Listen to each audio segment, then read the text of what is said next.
Assalamualaikum warahmatullahi wabarakatuh. Waalaikumsalam warahmatullahi wabarakatuh.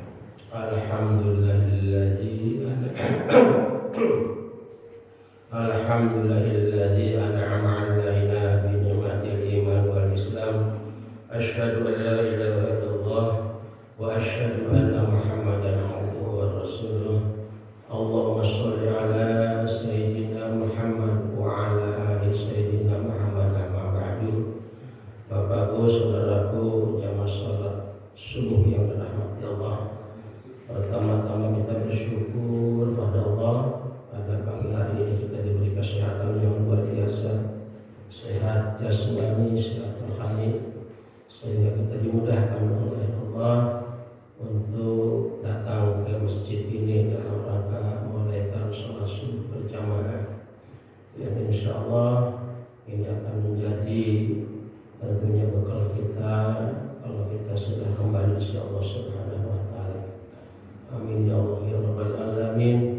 Shalawat dan salam semoga disampaikan pada junjungan kita Nabi Muhammad sallallahu alaihi wasallam.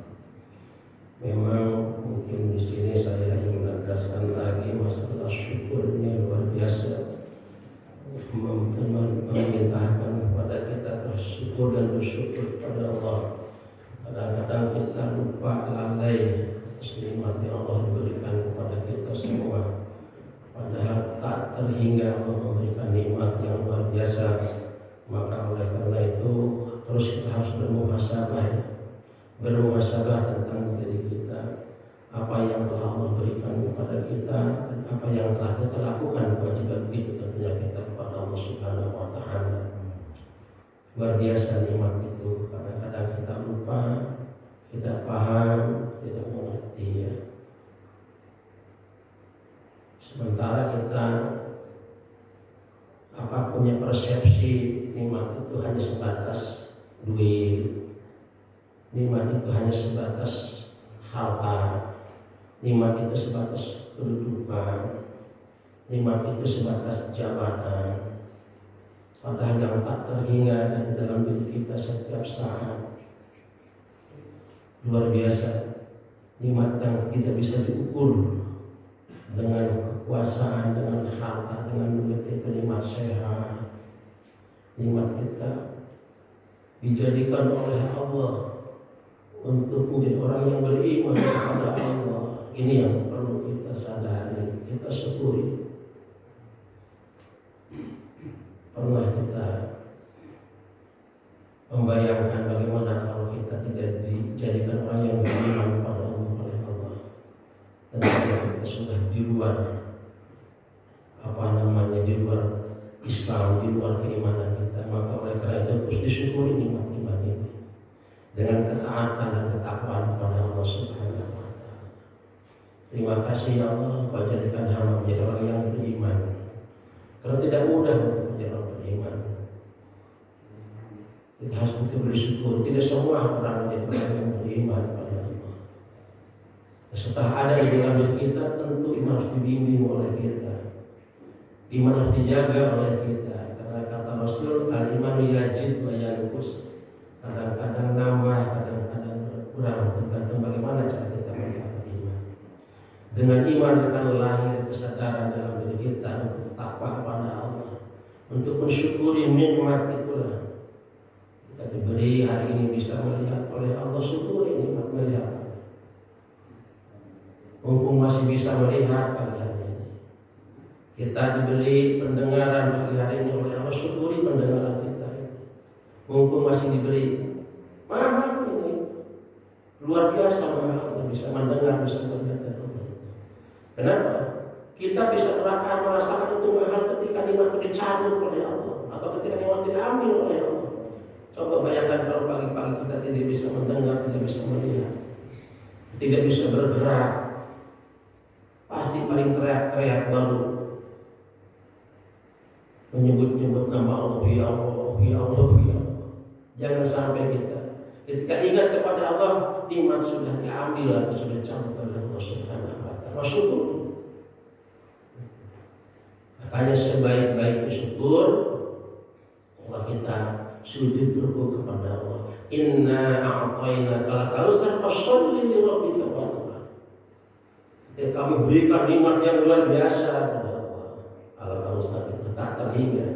Fasholli sholat, ruku sujud kepada Allah. Itu tanda syukur. Wanhar, dan korbankan sebagian yang engkau miliki nikmat dari Allah di jalan Allah. Ketika Rasul ditanya itu kan, kenapa ya Rasul? Kata istrinya itu, engkau adalah sholat sampai bengkak itu kaki, karena hanya ingin bersyukur kepada Allah. Rasul hanya seperti itu, apalagi kita. Rasul seperti itu, yang dimaksud oleh Allah, yang dijamin tidak punya dosa, yang dijamin untuk masuk surga. Luar biasa mensyukuri nikmat Allah. Apalagi seperti kita. Ayo kita syukuri nikmat itu. Nah, Bapak-Ibu saudara yang dirahmati Allah, sebagaimana biasa sebelum kita melanjutkan kajian kita berdoa terlebih dahulu. Wabil khusus doakan orang tua kita, guru-guru kita, semua ustaz-ustaz kita, kiai kita yang sudah mendahului kita dalam barjasa, semoga mendapat rahmat Allah, mendapat kasih sayang Allah, mendapat ampunan Allah, dijauhkan dari satu neraka. Al-Fatihah. A'udzubillahi minasyaitonir rajim. Bismillahirrahmanirrahim. Alhamdulillahirabbil alamin arrahmanir rahim maliki yaumiddin. Iyyaka na'budu wa iyyaka nasta'in. Ihdinas siratal mustaqim. Shiratal ladzina an'amta 'alaihim ghairil maghdubi 'alaihim waladdallin. Yang kedua, kita doakan saudara kita yang sedang sakit jasmani. Wabil khusus ini ada saudara kita di daerah Lima ya, Ibu Amin, yaitu istrinya almarhum Bapak Amin. Bapak Amin dulu ketika kena COVID pulang dari Arab. Sekarang ibunya sedang ada di rumah sakit karena ginjalnya bukan batu, ini malahan ginjal gagal ginjal. Kita doakan semoga diberi kesabaran, diberi ketabahan, dan lekas diangkat penyakitnya dari Allah Subhanahu wa taala. Al-Fatihah. A'udzubillahi minasyaitonir rajim. Bismillahirrahmanirrahim. Alhamdulillahirabbil alamin arrahmanir rahim maliki yaumiddin. Iyyaka na'budu wa iyyaka nasta'in. Ihdinas siratal mustaqim. Shiratal ladzina an'amta 'alaihim ghairil maghdubi 'alaihim waladdallin. Dan kita doakan saudara-saudara kita yang belum mendapat hidayah, belum bisa sholat, belum bisa ke masjid, belum mau ngaji, doakan semoga selepasnya Allah memberikan hidayah dan petunjuk supaya bisa bersama-sama menjalankan perintah Allah dengan sebaik-baiknya. Al-Fatihah. Bismillahirrahmanirrahim.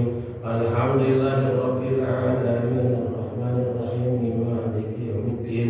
Iyyaka na'budu wa iyyaka nasta'in. Ihdinas siratal mustaqim. Shiratal ladzina an'amta 'alaihim ghairil maghdubi 'alaihim waladdallin. Yang terakhir, kami khusus mohon pada Allah, doakan anak-anak kita. Ya Allah, jadikan anak-anak kami anak-anak yang saleh salehah, anak-anak yang sehat, anak-anak yang cerdas, anak-anak yang kokoh, kuat imannya, yang bisa menjalankan semua perintah Allah dan Rasulnya. Allah, jadikan anak-anak kami anak-anak yang berguna untuk agama, bangsa dan negaranya. Al-Fatihah. Bismillahirrahmanirrahim. Alhamdulillahirabbil alamin arrahmanir rahim maliki yaumiddin. Iyyaka na'budu wa iyyaka nasta'in. Ihdinas siratal mustaqim. Shiratal ladzina an'amta 'alaihim ghairil maghdubi 'alaihim waladdallin. Ini kita lanjutkan dengan Talqinul Qaul ya. Ini untuk memberikan semangat kita dalam beribadah. Orang seperti kita harus dikasih semangat dalam segala hal. Ya, kalau nggak dikasih semangat, ya loyok gitu kan. Yuk, kasih semangat. Kemarin kita berbicara tentang masalah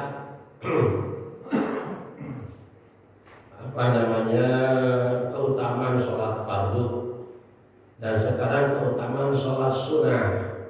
Ini berbicara masalah sholat, masih berbicara masalah sholat.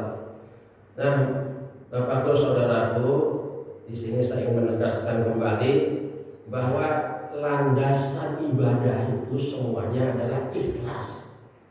Tak terkecuali sholat, ikhlas. Ini pokoknya landasan ibadah itu ikhlas. Jadi kalau nggak ikhlas ya ibadah apapun kabur, jadi istilahnya. Ikhlas. Jadi ikhlas itu adalah kita melakukan sesuatu itu hanya karena Allah. Jadi menafikan yang lainnya bukan karena apa-apa, hanya kepada Allah. Hanya ini perintah Allah. Nah begitu. Maka ada seorang kiai mengatakan atau mencontohkan kepada kita seperti apa ikhlas itu. Misalnya kalau kita memberikan sesuatu kepada orang, ini ditolak, dicaci maki, kemudian minta seperti itu. Nah, kita nggak marah, diberikan lagi berikutnya yang dia minta. Itu tandanya orang ikhlas. Itu memang ikhlas itu masalah hati ya, tapi paling tidak seperti itu. Nah, jadi dalam sholat pun seperti itu. Jadi sholat inna sholati wa nusuki wa mahyaya wa mamati lillahi rabbil alamin. Sholatku, ibadahku, hidupku, matiku adalah untuk Allah. Artinya sholat ini adalah untuk Allah. Itu. Artinya apa? Kita menjalankan sholat ini ya, lepaskanlah semua perkara-perkara dunia, lepaskanlah semua perkara-perkara yang ingin dipuji, ingin dinilai oleh orang lain. Jadi sholat itu bukan untuk yang mana, bukan untuk yang mendengar. Maka kita harus hati-hati dengan sholat. Saya sering mengingatkan, yaitu bacaan sholat, rukun sholat itu juga harus betul-betul diperhatikan oleh kita. Karena kalau rukunnya tidak dilakukan oleh kita, tidak sah sholatnya. Bacaan sholatnya rukun di dalam bacaan hanya Fatihah, niat, tahiyat akhir itu aja. Nah itu juga bacanya juga harus baik, harus benar, harus tartil. Jadi bacaan Quran itu harus tartil, harus benar, sesuai dengan makhraj huruf dan tajwidnya, paling tidak kan seperti itu. Maka kita adakan itu untuk tahsin itu, untuk memperbaiki bacaan Quran, itu kan. Itu. Dan ketika kita baca Quran di dalam sholat, baik yang sir, baik yang keras, ya harus sama, karena Allah yang mendengarkan. Baca Fatihah ketika sir, ketika dilanturkan dengan keras, bisa kedengaran, ya harus sama. Jangan imam nggak kedengaran ini sama makmum. Misalnya kalau jadi imam baca Fatihahnya cepat-cepat gitu kan, ya nggak begitu. Bacaan mah harus sama, karena Allah yang mendengar, yang menyaksikan seperti itu. Itu kan, jangan sampai ketika kedengaran sama orang harus mendayu-dayu, ya bagus juga. Tapi ketika membaca nggak kedengaran orang juga harus benar juga gitu kan, nggak sampai terburu-buru begitu. Itu yang harus diperhatikan oleh. Nah, yang namanya sholat, rukunya, sarasanya, sholat wajib, sholat sunnah ya sama. Ya harus begitu sholat wajib, sesuai dengan apa yang Rasul ajarkan sama kita. Maka kata Rasul, lihat saya sholat, bagaimana saya sholat kan bagaimana saya sholat. Ada tuntunannya sholat itu kan. Kalau sholat maghrib, sholat isya ada tuntunannya sama. Makanya masalah sunat ya sama, tidak boleh terburu-buru. Makanya sering saya menyinggung masalah sholat tarawih yang ada di kampung saya. Saya nggak nyinggung di kampung orang ya. Di kampung saya kalau sholat tarawih sholatnya kan 20 rakaat, 3 dengan witir. Itu luar biasa kayak balapan gitu. 10 menit selesai itu kan. Nah itu saya singgung begitu. Ini kita sholat itu mi'rajul mu'minin, sholat itu dialognya antara orang mukmin dengan Allah gitu kan. Ya. Ya kira-kira aja gitu kalau orang dialog dengan Allah seperti itu kan, kita ngobrol aja dengan teman kan, datang ke RT ke lurah harus kadang harus bisa dipahami omongan kita gitu kan. Ini dialog dengan Allah, begini berkali itu kan istilahnya permohonan. Robbi firli, ampuni dosa hamba ya Allah, warhamni, sayangi hamba, itu minta pada Allah gitu, minta buru-buru gitu kan. Makanya Allah menargetkan harus dievaluasi terus sholat kita itu, karena targetnya itu inna sholata tanha 'anil fahsya'i wal munkar, itu ditargetkan bisa mencegah perbuatan keji dan munkar. Nah ini sekarang kita sholat sunnah. Bismillahirrahmanirrahim.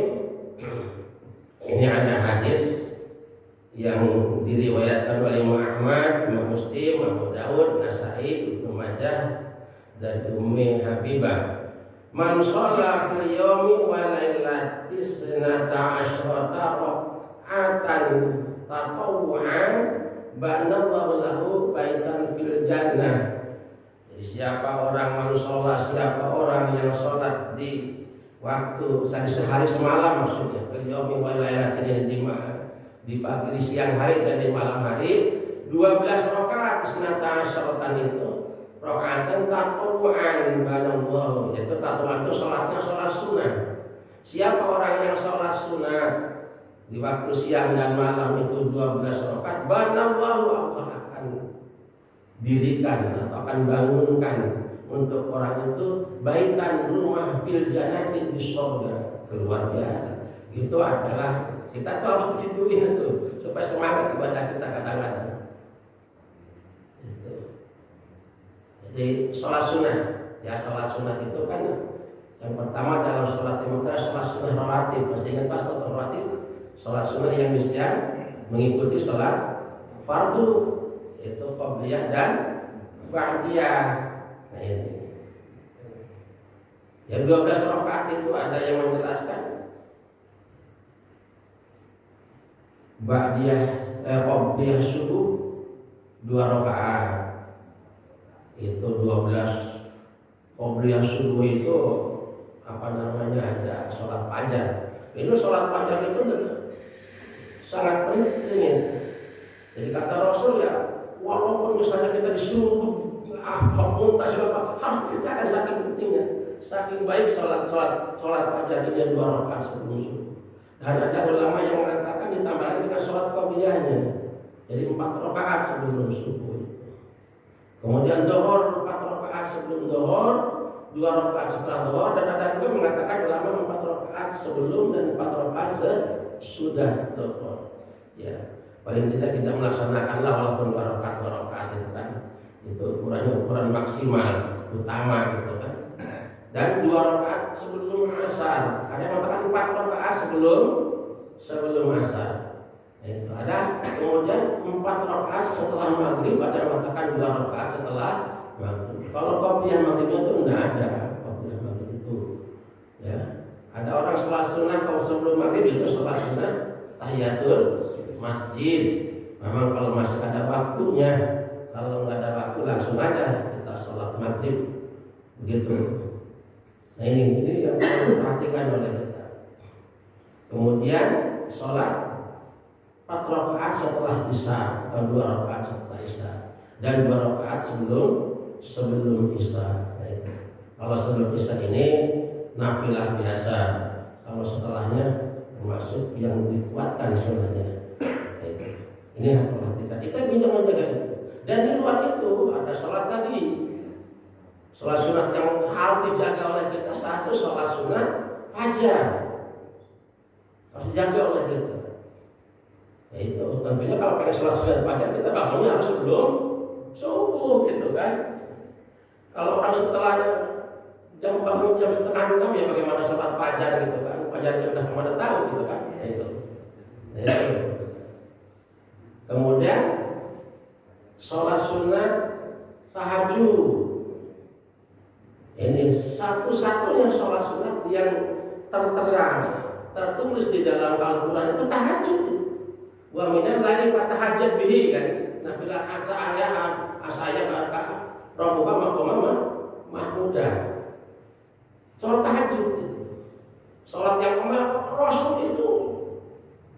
Nah, ini yang tidak pernah ditinggalkan oleh Rasul. Maka kalau ini nggak berat sama umat itu diwajibkan oleh Rasul. Tahajud ini. Dan sholat witir. Itu yang biasa sehari-hari ya. Lain kalau yang tahunan lain itu. Seperti sholat Idul Adha itu kan tahunan. Atau sholat yang sewaktu-waktu, ada sholat gerhana gitu, ada sholat yang lainnya gitu yang sewaktu-waktu. Ini yang penting ya, yang setiap saat. Nah ini kita belajar ya untuk meniru-niru Rasulullah. Dan kemudian bagaimana pelaksanaannya? Sholat sunat itu lakukan yang Rasul lakukan aja dulu. Jangan mengada-ngada kita maksudnya. Ada sholat sunat yang sampai 1000 rakaat, 500 rakaat, itu bisa istilahnya nanti kita melaksanakan sunat bisa mempengaruhi kepada hal-hal yang wajib dalam kita tidak terlaksana, itu bahaya sekali. Yang Rasul lakukan aja. Itu Rasul sholat rawatib, sholat qabliyah ba'diyah dijaga oleh kita. Sholat witir dijaga. Tadi sholat fajar dijaga. Sholat tahajudnya dijaga. Ini apa namanya sholat tahajud ini ya. Insya Allah banyak sekali kalau kita melihat kumpulan-kumpulan hikmah dari tahajud yang ditulis oleh orang yang dapat ditemukan oleh orang. Nah itu. Jadi tahajud ini akan melahirkan luar biasa terhadap diri kita. Insya Allah kalau kita terus bisa menjalankan dengan sebaik-baiknya. Nah ini harus dilakukannya kontinu ya, mudawamah. Kebaikan itu harus dipegang oleh kita dengan sebaik-baiknya. Mampunya kita 2 rakaat dulu, peningkatan 4 rakaat, peningkatan. Ya kalau Rasul lakukan biasanya ya 8 rakaat ditambah dengan witirnya 3. Itu berdasarkan hadis Siti Aisyah di dalam puasa, di luar puasa Rasul itu ya. Masalahnya malahan sering saya sampaikan kita itu jangan membicarakan kalau masalah taraweh itu tidak ada teks hadis taraweh itu tidak ada. Apalagi Al-Quran ya tidak ada teks hadis taraweh. Sholat taraweh 8 rakaat, sholat 2 rakaat tidak ada. Yang 8 rakaat yang mengikuti hadis Siti Aisyah. Hadis tapi kalau yang 2 rakaat diikuti Umar bin Khattab. Ya kan bidah bukan tarawih. Makanya gitu. Karena kalau berdokter ya bidah yang membawa nikmat katanya kan gitu. Ini Bapak Saudara yang dirahmati Allah. Jadi luar biasa pahala sholat sunnah ini. Ya kemudian di sini ada hadis lagi yang menjelaskan dari yang diriwayatkan oleh Imam Muslim. Man sholla qabla al-fajri raka'ataini wa qabla dhuhri arba'an wa ba'daha arba'an wa arba'an qabla al-'asri dakhala jannah. Siapa orang yang salat sunat 2 rakaat dan 4 rakaat sebelum fajar, setelah zuhur dan 4 rakaat sebelum asar, maka dia masuk surga. Kan tujuan kita hidup itu masuk surga Pak ya. Terus tiket kita apa? Cuma sholat-sholatnya aja. Makanya tapi sebelum sholat ini dilakukan, sholat fardunya dibetulin dulu.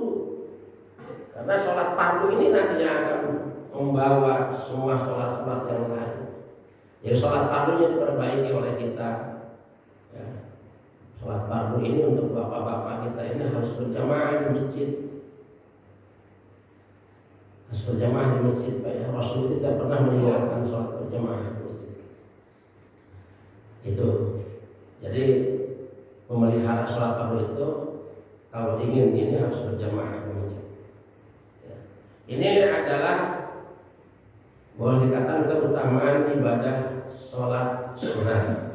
Nah, jadi hukum sholat itu memang secara garis besarnya terbagi 2. Ada sholat fardu seperti sholat 5 waktu, ada sholat sunnah.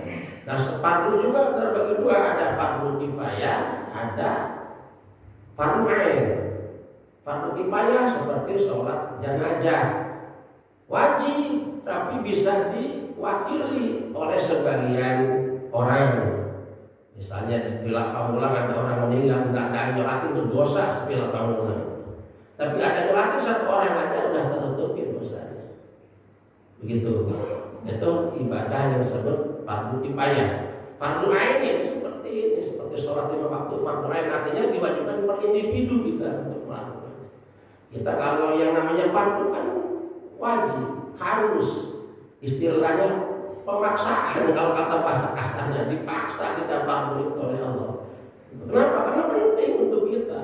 Kalau nggak penting Allah nggak memaksakan, nggak mewajibkan sama kita. Yang kedua sunnah juga begitu. Ada sunnahnya, sunnah makan seperti sholat witir, sholat tahajud, sholat nawaf, sholat rawatib, ya, sholat fajar tadi, sholat yang dikokohkan dikuatkan. Ada yang sunat nafilah biasa seperti tahiyatul masjid yang lain-lainnya. Itu Bapak Saudara yang dirahmati Allah.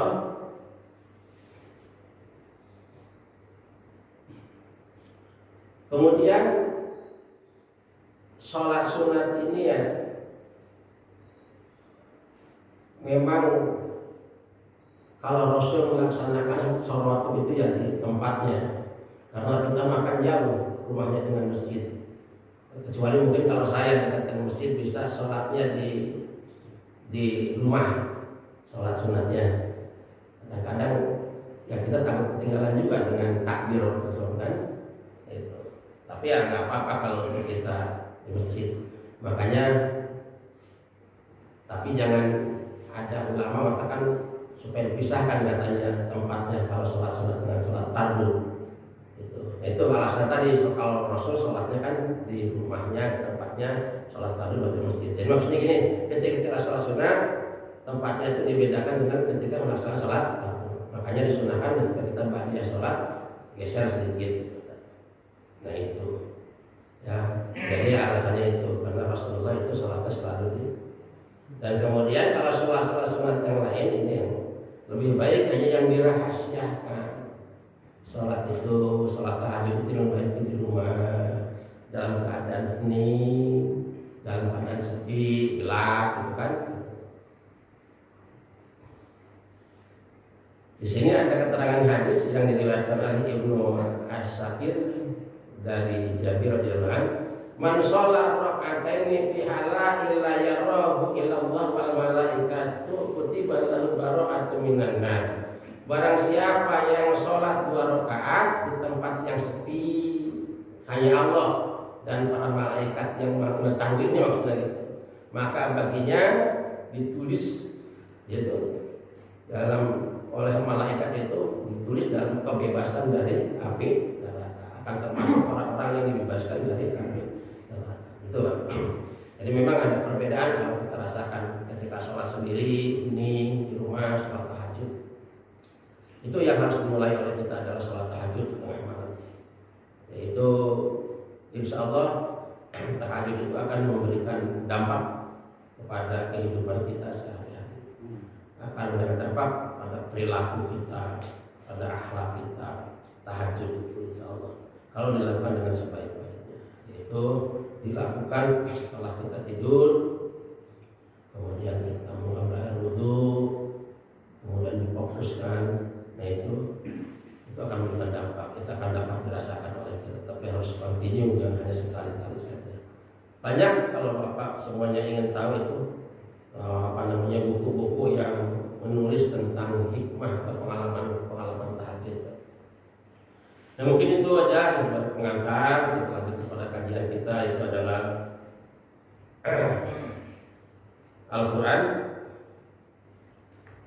Kita sekarang di surat Yusuf di ayat ke-7. Siapa yang mau dibacakan silakan Bismillah.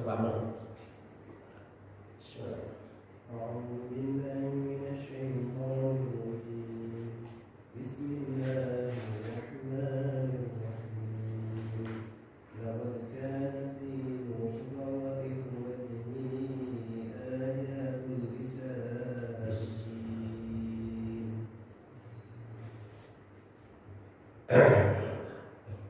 Bismillahirrahmanirrahim.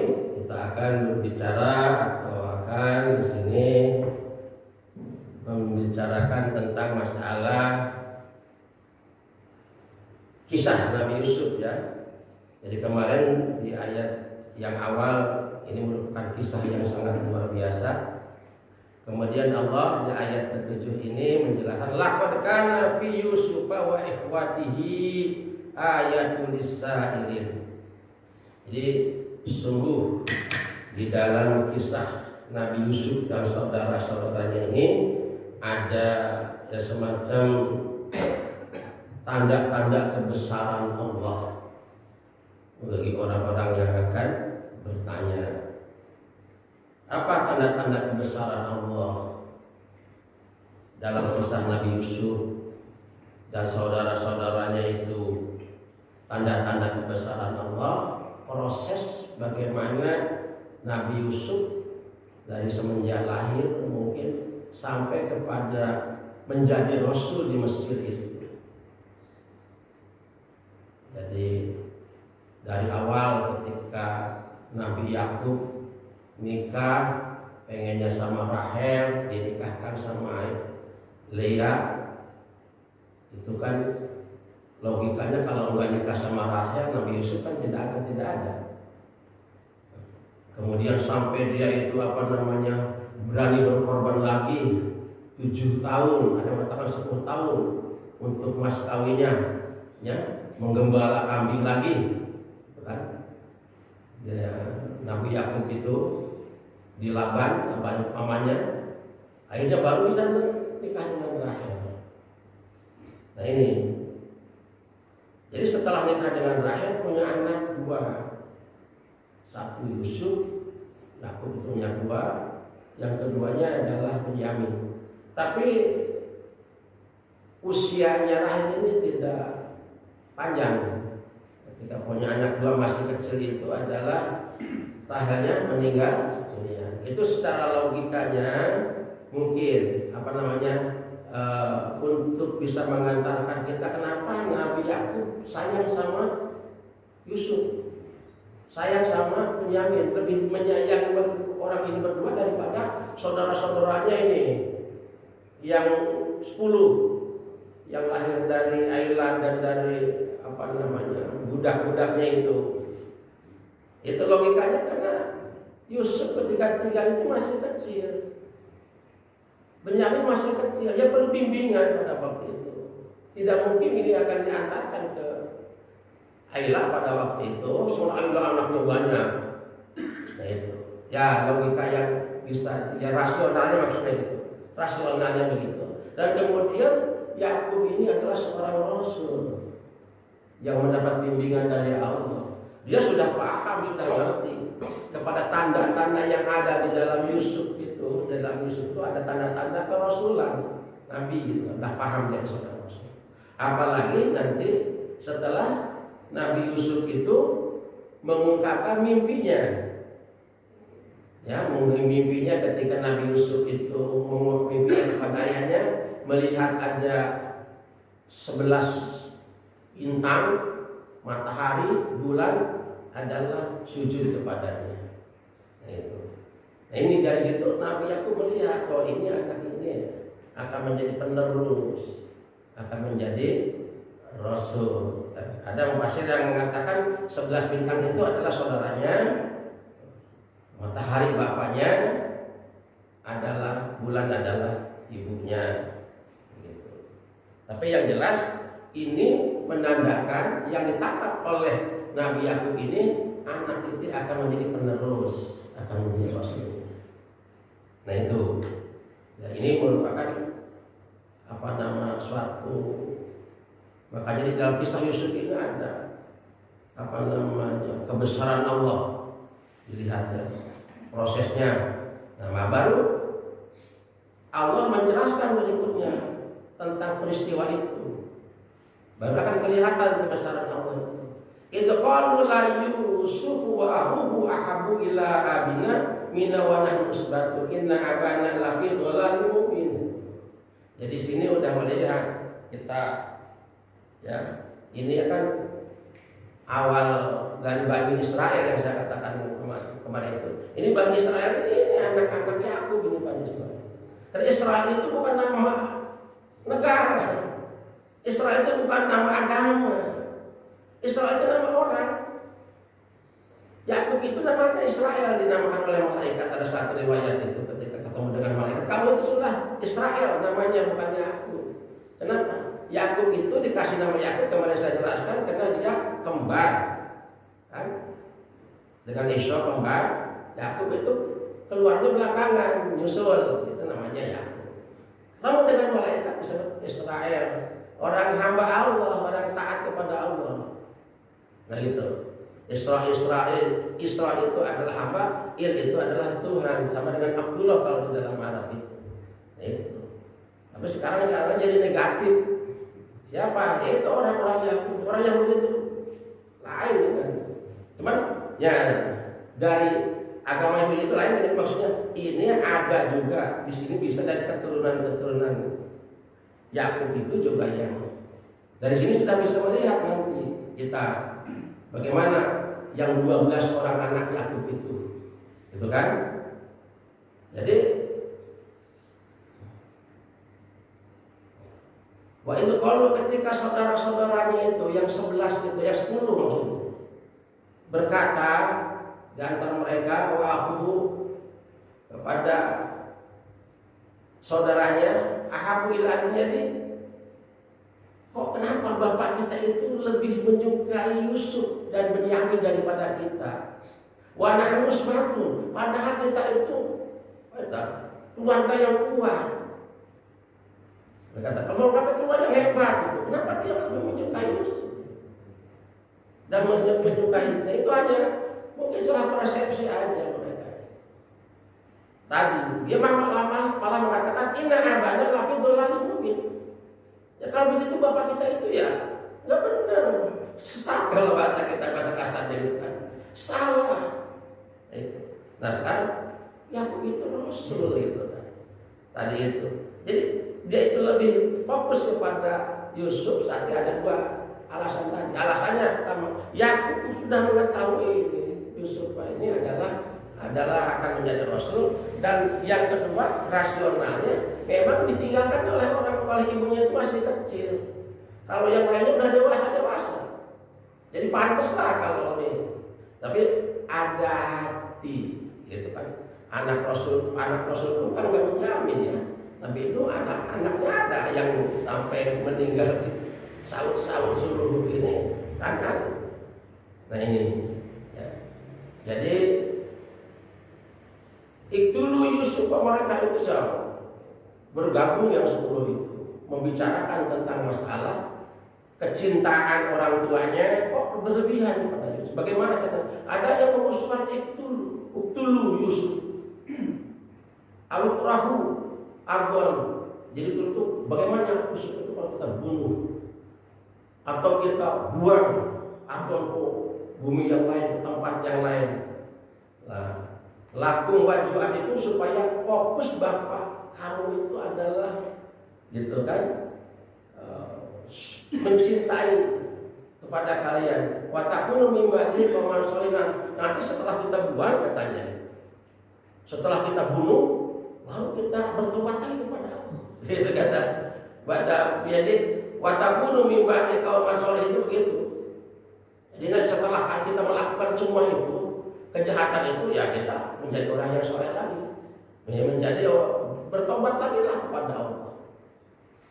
Jadi diajak begitu. Nah ini yang bagus saudara kalian rahmati Allah. Kemudian apa yang terjadi ketika mereka itu membicarakan untuk supaya Yusuf ini hilanglah dari istilahnya dari keluarga Yusuf itu hilang dari kasih sayangnya Nabi Yakub itu bapaknya, maka dia punya keinginan yang jahat. Di sini sudah kelihatan yang 10 itu ya pertama kan namanya Ruben kalau nggak salah, ada siapa lagi Yahuda dan lain-lain itu, tapi yang paling dikenal itu Ruben dan Yahuda karena dia mempunyai ini ketika dalam pelaksanaan ini peran gitu. Qala qailun minhum la taqtulu Yusufa wa alquhu fi ghayabatil jubbi yaltaqithu ba'du sayyarah in kuntum fa'ilin. Nah gitu. Nah ada kemudian ketika dia membicarakan, boleh dikatakan kalau kata kita mah apa namanya, adakan mereka itu bermusyawarah lah bagaimana untuk melenyapkan Yusuf. Nah kemudian datang sebagian dari mereka atau dari yang 10 orang itu datang, ya artinya apa? Berarti ketika berbicara hanya 9 orang, datang 1 orang. Nah ini ada yang mengatakan ini agak seperti Yahuda. Yahuda itu masih anak Nabi Yakub yang menjadi cikal bakal. Katanya konon ada yang mengait-ngaitkan Yahudi itu. Kemudian ada dari pihak Nasrani dan apa namanya Isa Al-Masih itu ya dari keturunan Yahuda. Maka saya buka-buka itu apa namanya semacam di YouTube itu ada seorang pendeta mungkin ditanya oleh jamaatnya, kenapa Pak Isa Al-Masih Tuhan Yesus bukan Ismail, kenapa Tuhan Yesus kok bukan dari Yusuf, kok dari Yahuda? Kan yang soleh itu Yusuf, yang Rasul itu Yusuf. Kenapa dari Yahuda? Yahuda itu ketik repotnya perjalanan hidupnya itu juga kurang bagus. Kenapa? Yahuda itu maaf mungkin sempat dia itu berzina dengan mantunya gitu. Disebutkan itu oleh penanya itu. Cuman alasannya tadi, ini alasannya. Pertama, dia tuh punya karakter penolong. Itu aja alasannya. Makanya ketika ini yang 9 itu rembuk untuk membunuh Yusuf, datang dia mengatakan jangan kau bunuh. Masih ada rasa iba di dalam. Kalau dibunuh itu sudah terbayang oleh kita akan begini. Jangan dibunuh kata dia. Ini kalau dibunuh bahaya. Gitu kan. Dan kemudian ada rasa masih ada kasihan. Ya udah ini. Itu dalam versi itu ya, dalam versi mereka. Nah itu. Kemudian begini aja kata dia. Maka di sini jelaskan. Jadi lebih baik dimasukkan aja ke lubang, ke sumur, gitu kan? Nanti supaya ada yang memungut, mengambil kalau bahasa kita, untuk dibawa dan untuk dijual. Hidup dia tetap hidup, tapi ya kan nggak di sini hidupnya, walaupun hidup. Maksudnya nggak ada di keluarga. Nah ini juga merupakan salah satu bagian dari tadi kebesaran Allah. Jadi Nabi Yusuf itu perjalanan hidupnya itu luar biasa. Masih kecil dibuang oleh saudaranya itu tidak disukai, luar biasa.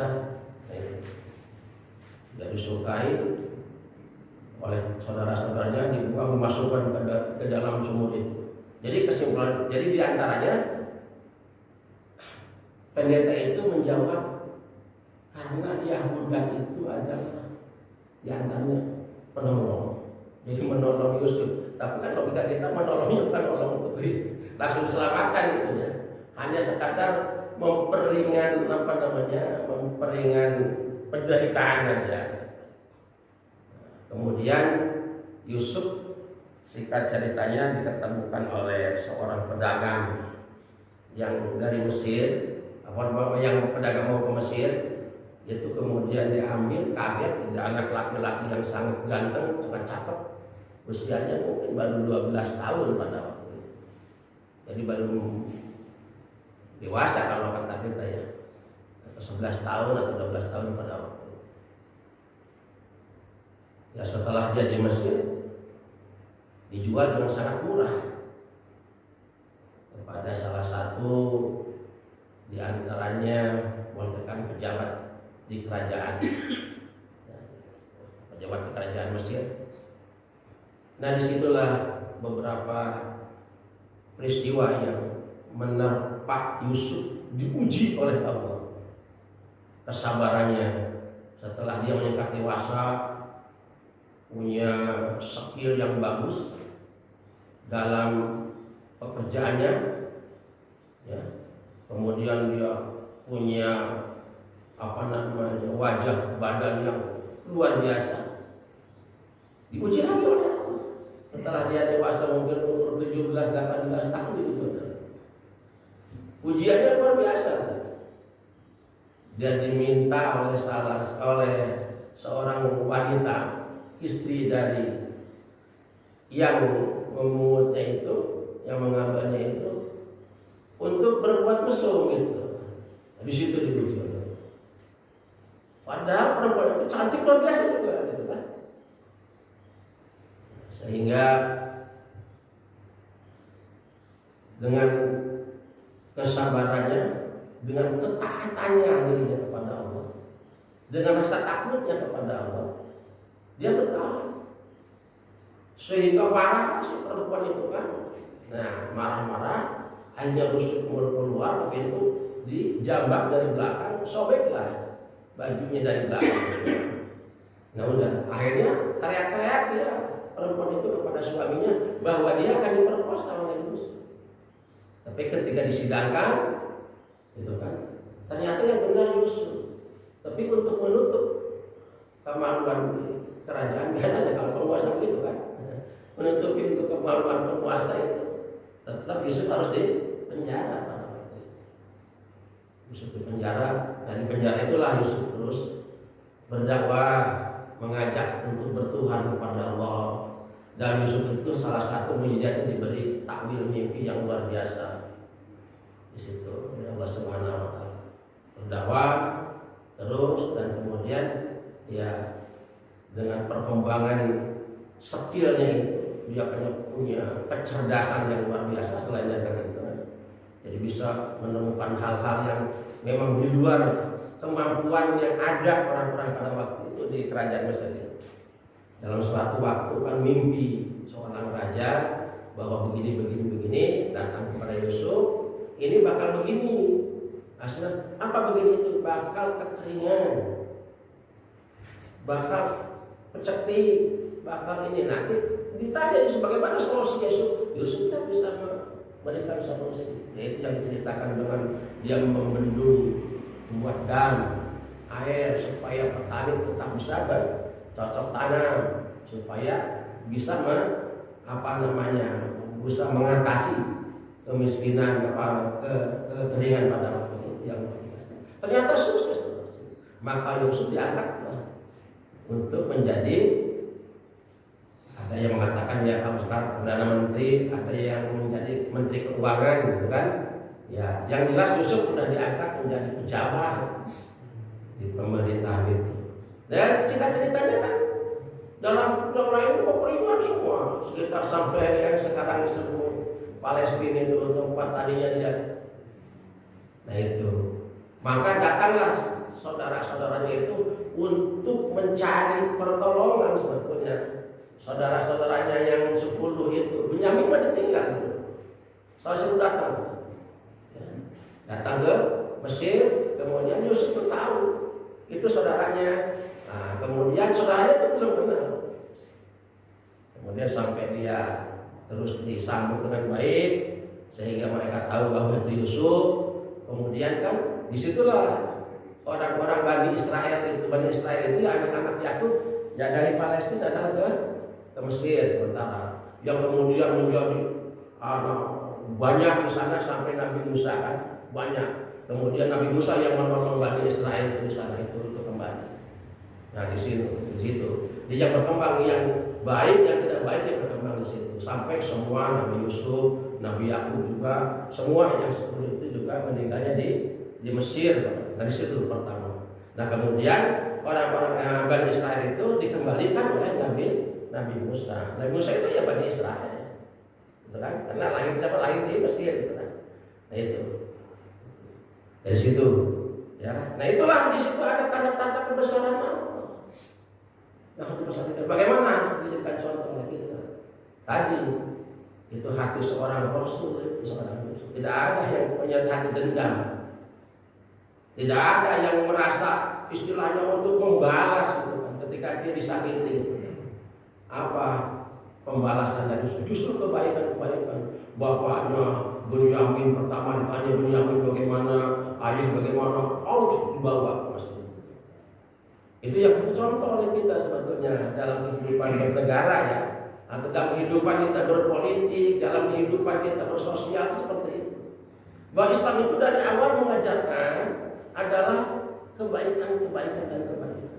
Makanya siapapun sekarang waktunya ulama punya kayak kalau dendaman itu ya udah keluar dari ajaran Islam yang sebenarnya.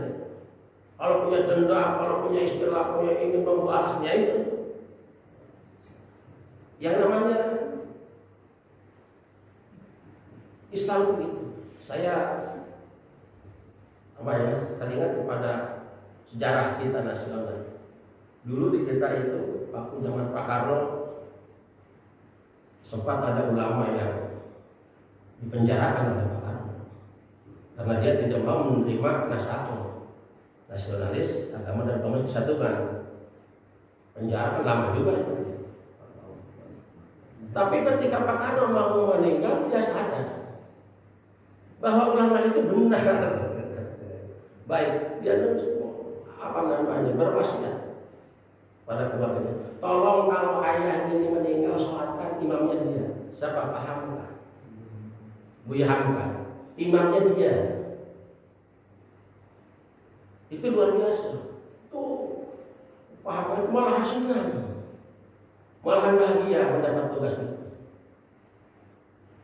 Nah itu, ya. Jadi harus tertular sebetulnya sikap perilaku ulama-ulama itu kepada kita semua. Jadi kalau saya membaca perjalanan dulu itu ada di DKI itu ulama dari Nahdi namanya Abdullah Syafi'i ya. Abdullah Syafi'i itu pada waktu itu ya mungkin sebayanya Pak Hamka, Buya Hamka. Itu luar biasa mereka saling menghormati. Ketika ada Buya Abdullah Syafi'i datang ke Kebayoran Baru, Kiai mau sholat tarawih di sini, bulan puasa ceritanya. Oh iya, kalau bisa saya di sini. Nah, apa kata Buya? Imam 20 rakaat ya dan 3 witir. Kita menghormati ini saudara saya. Itu paham kan? Dan ketika sholat subuh juga begitu. Pakai kunut ya. Ini ada saudara. Itu paham banget, luar biasa. Apa namanya ya? Hatinya itu.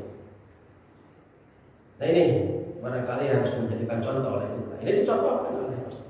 Inilah yang disebut namanya kebesaran di dalam kisah-kisah Nabi Yusuf dan dan saudara-saudaranya itu. Jadi yang banyak harus kita contoh dalam kehidupannya, luar biasa ya.